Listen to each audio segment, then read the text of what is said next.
Hi, everyone. Welcome back. I've got James Wesala here, and we're going to go into rapid fire. Hopefully, we don't make him cry or laugh too hard at his own expense. So, with that, all right, James, what's your guilty pleasure? Cupcakes. Ooh, I like that honest answer. Are you a board game guy? I did play some D&D back in the day. Okay, we'll skip over that one then.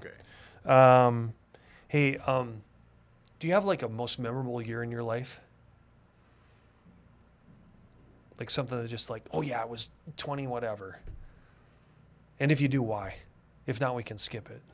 I'd have to go back to when I had brain surgery. Oh. I think that was a very memorable moment for me. It really brought in something that I wasn't aware of, and that was frailty and mortality.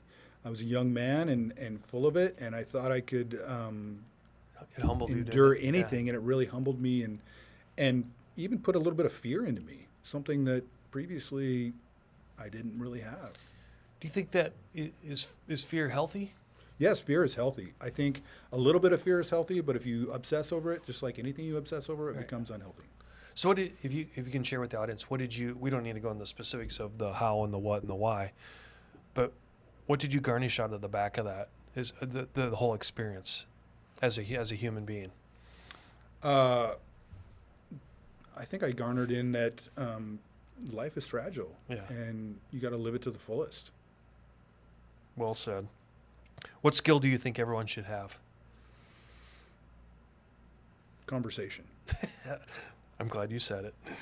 What would you like to do if and when you retire? I've always thought about buying a sailboat and just sailing around the world. Man after my own heart. Yeah. Are you a foodie? No, I'm not. My wife is. Okay, so what is she a good cook? She is a very good cook. So what's her go-to?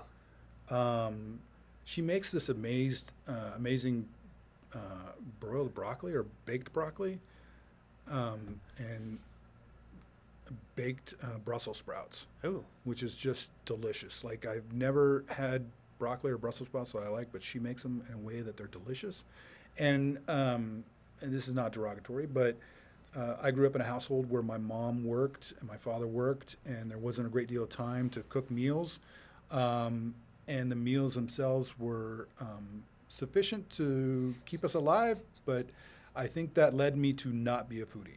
So that's how I can. At least you're honest. Okay, so let me ask you this then: with you and your wife, if you go out to eat, what's your not to overuse the word, but what's your guilty pleasure? Like either a kind of food or an ethnicity, or like what's that one thing that where you guys love to just sneak away?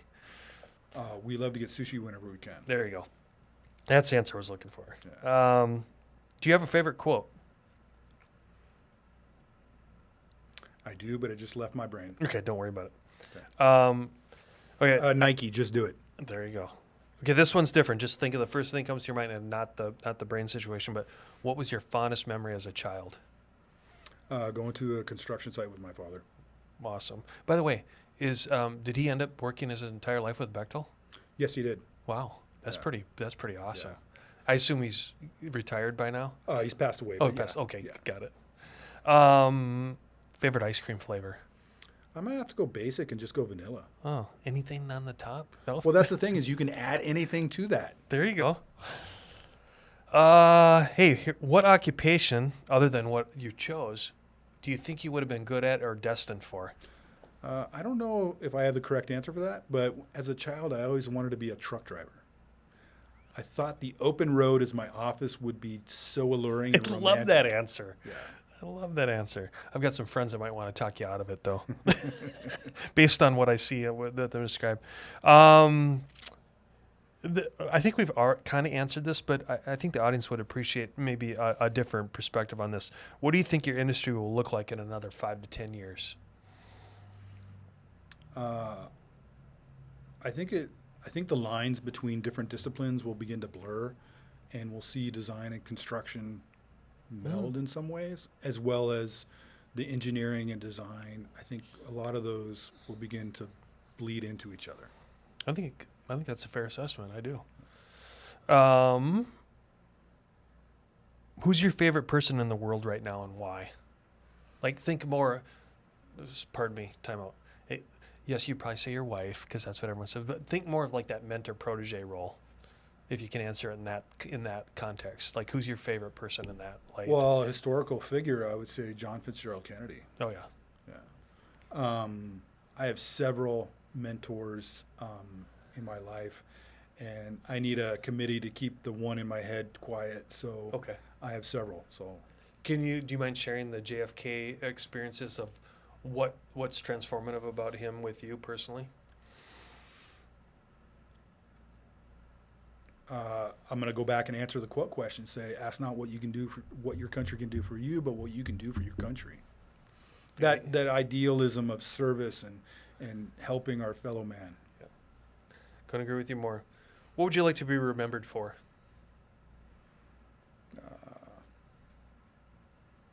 That I was there when somebody needed me. All right. What movie could you watch over and over again? There's an old cheesy sci-fi movie with Jean-Claude Van Damme called Cyborg. I remember that one. Barely. It was super cheesy, but for some reason I could just watch it over and over again. That is one of the more unique answers we've heard on this. Yeah. I like that. I like the creativeness. All right, final one, James. What are you reading or listening to right now that the audience would appreciate, or maybe you can share with them, pay it forward? Tracing Architecture podcast. And with that, there's the mic drop.